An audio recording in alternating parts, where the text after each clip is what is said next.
Hey everybody, welcome to this week's Roundup. No special announcements or anything, so let's jump right in. First up, the brand new Metroidvania style game GoodBoy Galaxy has started its release. At the moment, it's currently available to purchase as a Game Boy Advance digital ROM to purchase on Evercade, and it should be out on Steam pretty soon, as well as Switch and Game Boy Advance physical editions coming pretty soon as well.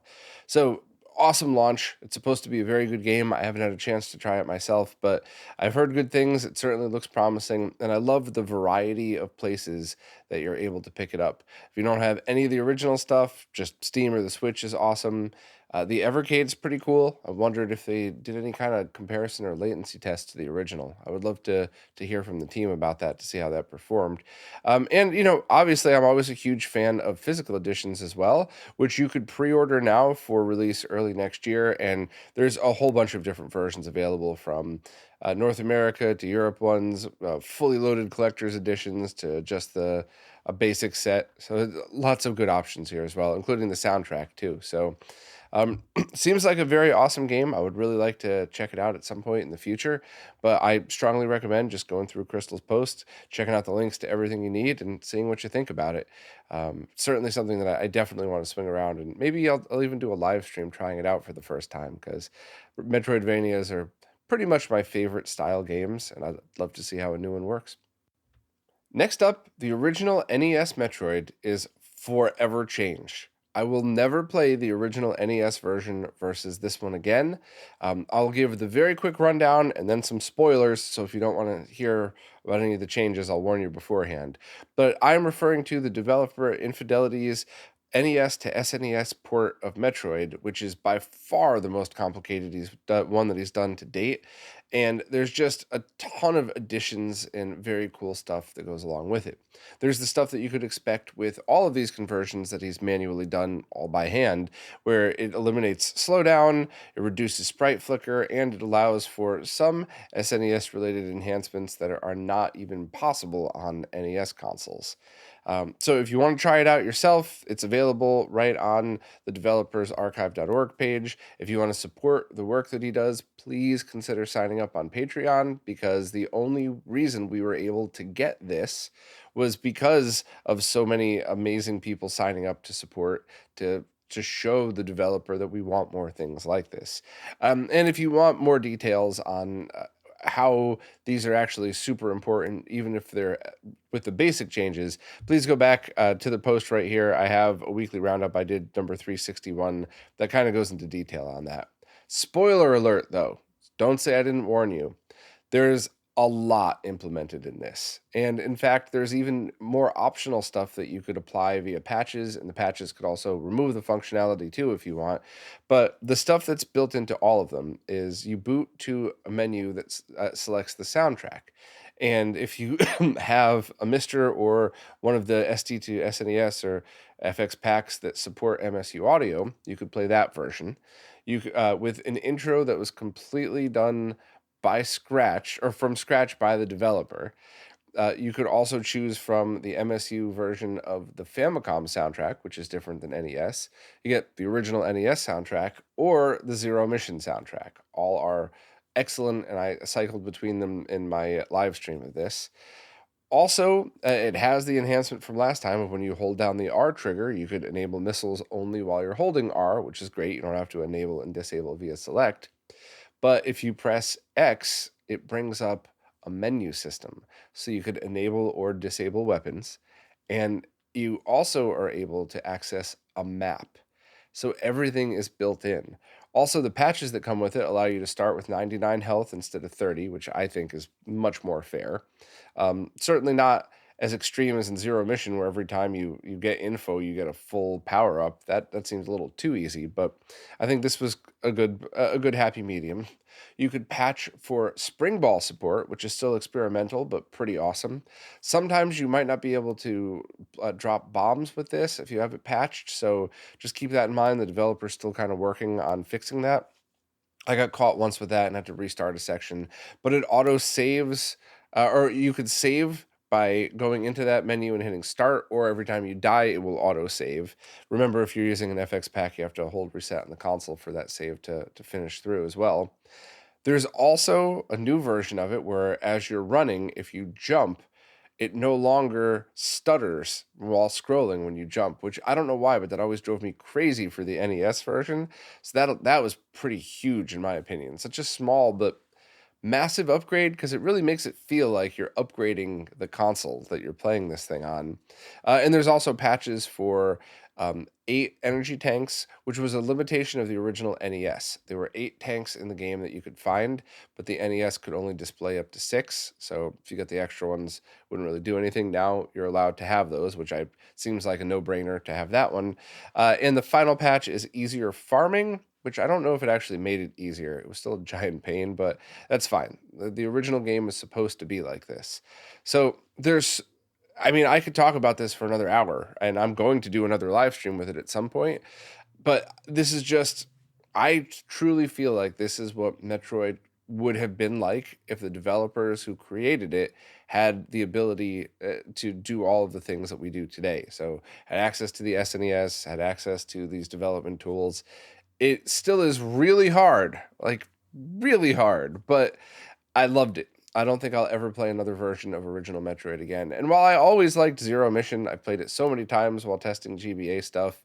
There's just something about this just feels like old school Metroid, but not as absolutely maddening with a bunch of things that really help improve it. So I honestly can't thank the developer enough for making this. All of the previous patches were great, and that is definitely how I'll play Zelda and DuckTales and Mega Man 2 from now on as well. But this is a must try. You absolutely, if you have the ability to run SNES ROMs and you're even mildly interested in Metroid, you got to try this one. You will not be disappointed. Next up, Roger, aka the 8-Bit Esquire, just posted a video kind of comparing the RetroTINK 4K and its CRT emulation features to original CRTs. And the video was excellent, but what really stood out, what made me absolutely want to have this featured on RetroRGB, was the original 14-inch PVM comparisons to the masks on the RetroTINK. I think Roger used all the right equipment and did an awesome job giving us some side-by-side comparisons that really makes you feel the difference between the RetroTINK 5X, let's say, and the 4K. And we'll talk about the Tink 4K in a minute. There's a lot more to talk about for that. But just to stick on topic of Roger's video, even if you're not really interested in that, or even if you're a grumpy person like me that loves these things, but also mostly wants to use a CRT, knowing the differences and being able to really experience the years of tweaking that went into the Tink products to make these things look as good and as close to original as possible, I think is something that we would all appreciate. So definitely give this one a watch. Highly recommend it. And thanks to Roger for taking the time to really present that comparison the way he did, because I know from experience, from thousands of hours of experience over more than 10 years, it is really hard to do that. So it's hard, it's painstaking, it's annoying, because what if you spend all that time and no one ends up watching your video? I know what that feels like, and this one was absolutely worth a watch. So give it a try, see what you think. But I think it was a really good. I think it's one of the best examples of the differences between a CRT and a flat panel with good CRT emulation I've ever seen. And I think it's almost as good as you could ever get without actually being there in person. Your eyes standing in front of it will never be able to be recreated until we could all plug into the Matrix or something. So I think as far as watching content on a TV, this is going to be as close as it gets. Also, I'll be, this Friday night, I'll be doing a fundraiser thingy with Roger. I don't even know what I'm doing, to be honest with you. He told me to be there, and I said, okay. So I'll be cracking some beers, being a wise ass on stream, 9 p.m. Eastern Time this Friday over on Roger's channel. Pre-orders have now opened for a brand new Mr. JAMMA board. This one is a dual RAM version from Retro Castle. The price is $250 for just the board itself. Castlemania Entertainment is the one doing the pre-orders, and they're due to ship in February. And there's a bunch of stuff to talk about, but first and foremost, dual RAM. At the moment, right now, today, dual RAM is not required at all for any of the main cores. You could get a slightly higher accuracy increase on the PlayStation core from the audio side with it. I believe the Saturn core is running really well in single RAM mode. There is a Jaguar work in progress core where I was playing Tempest on it the other day using a dual RAM solution that won't run on a single RAM. So, dual RAM is not something that you need today. And with all respect to Retro Castle, I just want to start out by saying if you already have the original Retro Castle JAMMA solution and it's working for you, or the Mr. Cade, which is equal and excellent as well, if you have those and you don't need dual RAM, there's no reason to upgrade. And I mean that with love. There's no disrespect to Retro Castle. I always try to point people in the right direction. That said, if you're getting a JAMMA board for the first time for your arcade machine, for the Mister, then I would consider this because you don't need to plug two RAM sticks into it. You could buy this board, buy a single RAM stick, and just use it as is, and take advantage of some of the other options, such as the high quality digital to analog converter that's used. The only thing you lose is simultaneous HDMI and analog output. Now, this does have VGA style, the D sub output, same as all Mr. Cases, and JAMMA at the same time. So you can still technically have dual output, and you could use any scaler to get that VGA out. So OSSC would probably be a great choice, but you might even be able to use those SCART to HDMI adapters that I tell everybody not to use for gaming. But if you want to use it for streaming, that could be a perfectly good use for that as well. The only thing to note, though, is the way dual RAM works is it uses the pins on the DE10 that are normally used for analog video output. So that's why you can't have HDMI and analog at the same time, because you need to use one of the adapters that Ivory from Retro Castle includes to plug HDMI into the JAMMA board, and then it uses a very high quality digital to analog converter to put out a really nice looking signal. So you end up losing HDMI, you gain the ability for dual RAM. If HDMI and JAMMA out at the same time is something that's really important to you, keep the solution you have, or just buy the other solutions that are out there currently that don't support dual RAM. But if you're like me and streaming is important, but you already have any scaler that you could plug it into that would work for streaming, then I would just get the dual RAM kit now, because if no dual RAM cores ever exist that you require it, fine. Then you still have an awesome setup. But if you ever did want to run a dual RAM core, you just plug another RAM stick in. So just to reiterate what I said before, I mean this with love. There's no disrespect at all. But if you already have an awesome JAMMA solution, there's no reason to upgrade to this one. If you don't have any JAMMA solution at all, I would just decide between future proofing or simultaneous HDMI and VGA out. For the record, you can find splitters that you could kind of finagle your way into with this. So you could put the HDMI splitter, you could send the direct video to your capture card, and you could send the other signal to this. But there's two issues with that. First, most capture cards do not know what that signal is. You would need like a data path vision or something that really is just more of a professional, robust solution. But also, HDMI signal dropouts. Every time you change resolution, it needs to resync. So you might actually end up with a lot of dropouts on your arcade machine if you use a splitter like that.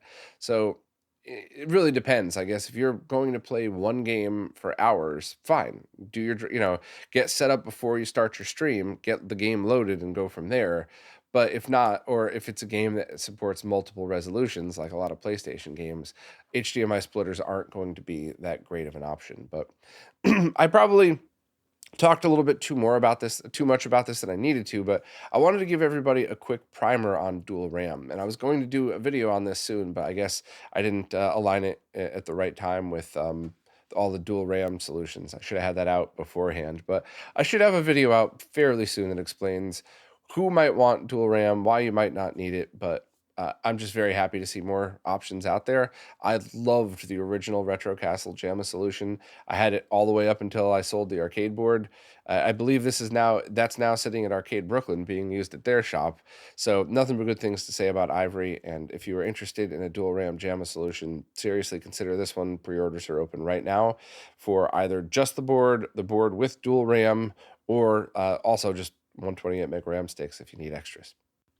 This Saturday, December 9th at 5 p.m. New York City time, the RetroTINK 4K will be up for sale. No pre-orders, It is in stock and ready to ship basically as soon as orders come in. So I would assume that they would start shipping out that Monday.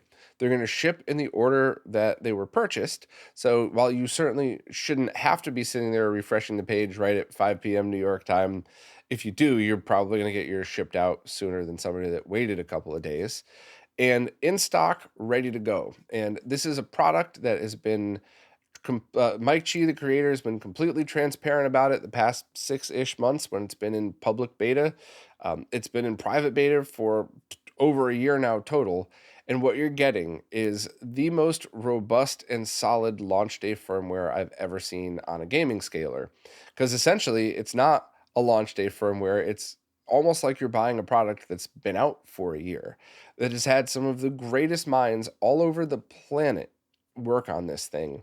Way too many people to shout out now, but everybody that you could imagine that could contribute something to this has. So I am so excited to see people get it.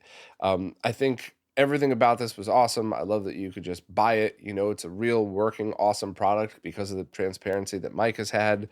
No gimmicks, no insulting launch videos. Just here you go, buy it right now. And the one thing that I'll say is, yeah, it's really expensive, but you need to keep things into perspective.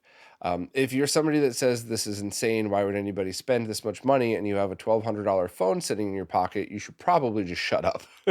But if you're somebody that says, hey, this isn't for me, you're probably the same person. And I mean this with love, but you're probably the same person that says, oh, I don't need $1,000 stereo. I'll get a sound bar. Oh, why would I spend $2,000 on an OLED? I can get an LCD TV for $300 right now. And there's nothing wrong with that. There's absolutely nothing wrong with that. But if you're the type of person that says, hey, I really love this hobby, so I'm going to spend my money on it, I'm going to save up, I'm going to get the most out of it, whether you're spending a ton of money on audio equipment, whether you're spending money on a nice car, whether you upgrade to first class plane tickets, whatever. If that's how you decide to spend your money, then if this is important for any retro content, if any retro content is important to you, consider this.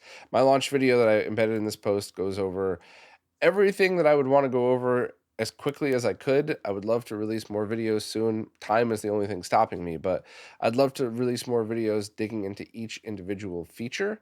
And in fact, My Life in Gaming recently just released one that was really focused on the HDMI downscaling to re-upscale feature. So basically, if you have like a Nintendo Switch game that was originally a 280p game and then scaled through the Switch, you use the TINK 4K settings to downscale it back to its original resolution and let the TINK 4K upscale it to 4K with CRT filters and stuff like that. So I would love to do stuff like that.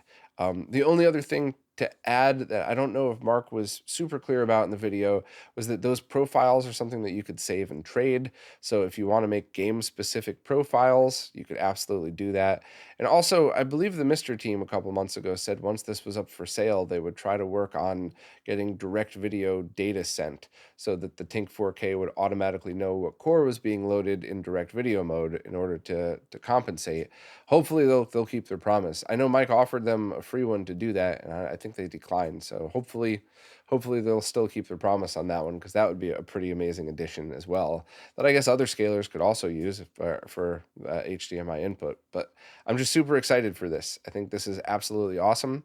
I don't think this is for everybody, but I think the best comparison is the one I did months ago that was not so politely borrowed from me, in that you could think of the RetroTINK 2X and the any of the scalers like the Rad 2X and stuff like that. Those are like some pretty cool consumer grade TVs.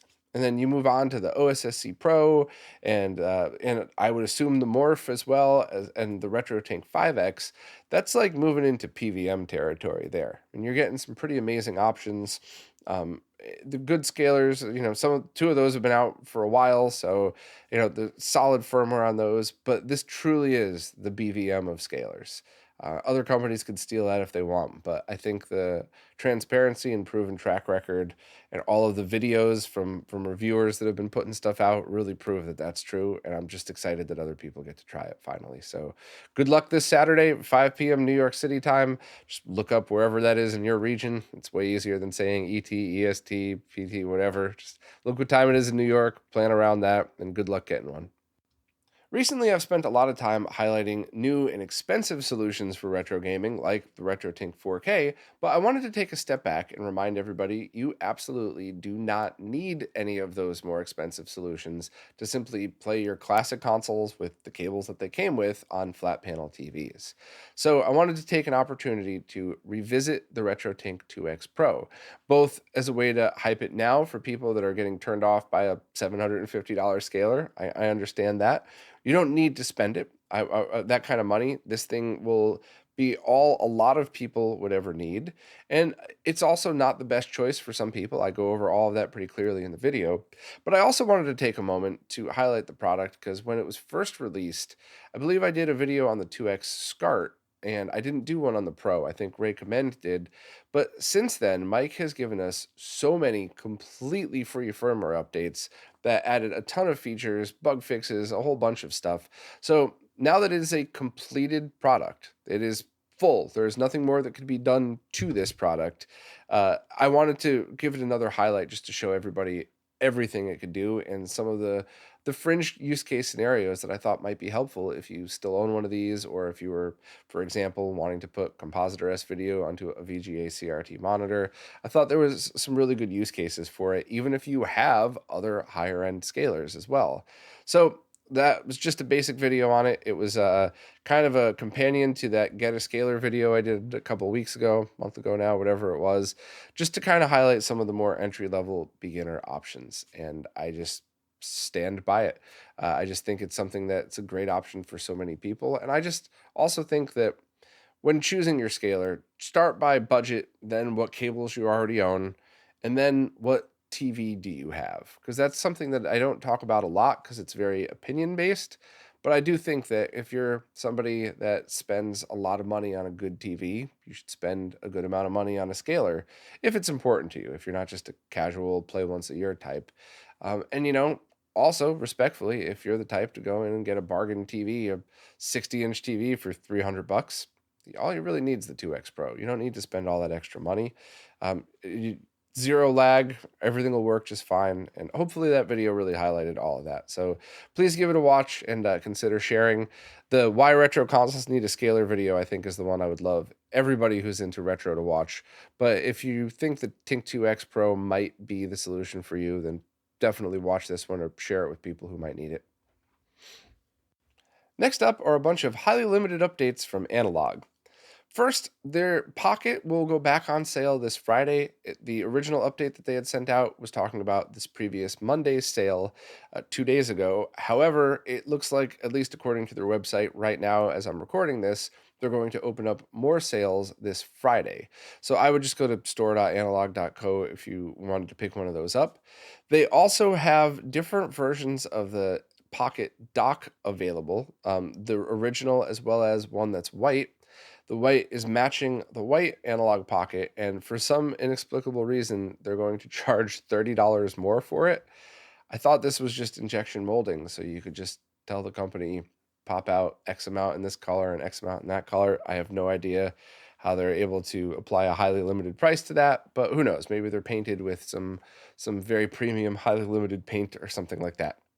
Whatever. It does look very nice though. So if you have a white one and you wanted to dock, maybe consider throwing away $30 on something that matches. Also, it looks like all of the Analog Duos will start shipping on December 11th. So that's kind of interesting. I had a friend of mine ask me to pick one up for him, so I was able to get that. So as long as they're shipping, I should be able to do an unboxing and gaming stream just to kind of try that out. Kind of funny, the RetroTINK 4K now can emulate the analog dock from the HDMI side of things, which means I should be able to just plug the Duo into the Tink 4K, have the Duo send its original 240p signal, and let the Tink 4K do all of the scaling, which should be pretty awesome. It's not going to replace the DAC because you're not going to buy the TINK 4K to output to a CRT only. So the DAC is still a good product to have, but it's pretty cool to know that you could access its original modes now right through the TINK 4K. Also, they said that everything that they had sold on Monday would arrive before the holidays. I don't know if that's the same on Friday, but I would like to say that it's very nice to see Analogue trying hard to get this stuff out to people in a more timely manner. They're still using their highly limited techniques to prey on our FOMO to do that, but why would they stop if we all keep falling for it? So credit where credit's due, but they're definitely pushing to get more product out to people, which I think is a very good thing. So hopefully we'll see how all this stuff turns out, and I'm definitely looking forward to trying out a Duo. Now it's time for this week's Mr. Updates, care of Lou from Lou's Retro Source. As usual, I'm just going to skim through these, but if you want more details or visual examples, please check out Lou's original video.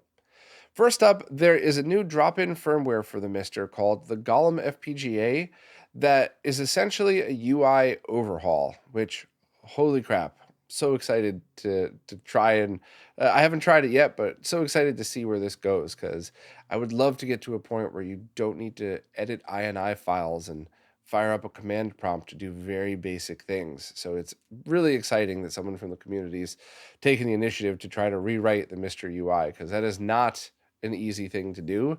It's not as complicated as just designing a UI. You have to make it work with all the existing everything. So if you want to try it out yourself, it currently offers a simplified experience, and not all features of Mr. are available, but I would definitely, if you're interested in kind of exploring alternatives, just, give this one a try, see what you think, and see if this could be an eventual replacement, because it is kind of maddening dealing with the same years old issues as some of that UI. So awesome that there's options. Next up, Anton Gale released the schematics of the final page of the Exody Universe V2 hardware, a variant of the game Targ, which is an early vehicular combat game from the 80s. So the next step is to start the FPGA implementation. So that's very cool. Early stages of that. Next, if you happen to know the DE10 standard or Aero socket FPGA boards, there's a developer that's been porting the Mr. cores to those. So, Noemi, I know I'm pronouncing that wrong. Nomi, I'm so sorry. The developer has already ported cores like the N64, PlayStation, Saturn, and more. So this is not so much like a fork of Mr. as now we can have Mr.'s cores working on other pieces of hardware, which I think is awesome, and I'd love to see more of this for all the good reasons, all positive reasons. Next up, Robert's still absolutely killing it with the N64 core. Mario Tennis now runs. Paper Mario no longer crashes in Chapter 2, and GoldenEye is now stable. So if you're a supporter, download the latest core from the most recent Patreon post, fire it up and give it a try. I think you're going to be very, very excited. Also, Mr. Add-ons sent out a newsletter talking about newly released products and stuff that's coming up, stuff that I believe we've talked about before, like the reflex boards and things like that. So if you're into that, check out the Mr. Add-ons website, or just check out the examples in Lou's video. So that's it for this week. Always exciting in the FPGA development side of things, and I'm just always appreciative to all of the Mr. devs who contribute absolutely anything, because it's really all of you who's making this possible for people like me who's not smart enough to program an FPGA core but absolutely loves using them. So thanks very much to everybody who contributes to Mr. It's just such a very cool time to be a retro gamer. An English translation was just released for the Neo Geo CD version of Samurai Showdown RPG.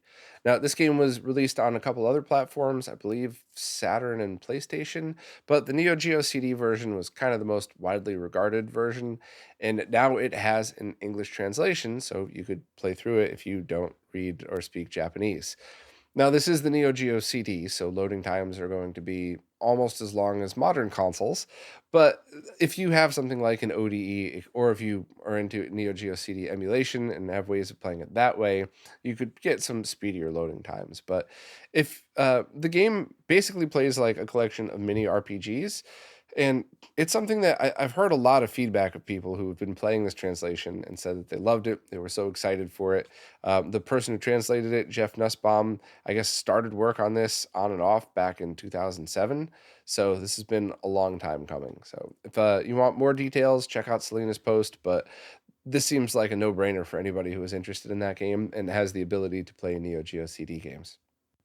Well, that's it for this week. I know I'm still running behind on a bunch of other things, so I'm going to try my best to catch up in the coming weeks. But I also have a couple more videos I want to put out, which is always crazy because it's doing a video is like a full week's worth of work, and then doing this is a full week's worth of work. So I'll try to grind through because I think there's some cool stuff coming up, and there's some questions people have been asking that I feel like I have the ability to answer. I just need to do more testing and research. Some of the VHS capture, some of the HDMI matrix switching stuff. So I'm going to keep trying my best to get videos out. I'll probably hit a wall and crash sometime in the new year, but I'll do my best for now. But anyway, as always, thanks so much to everybody who watches, listens, plays nicely in the comments, and especially thank you to people who support in any way possible, because it really is you who's keeping all this stuff going. This week's Roundup is brought to you by Neo Paradigm Entertainment, connecting Southeast Asian influencers with opportunities in the West.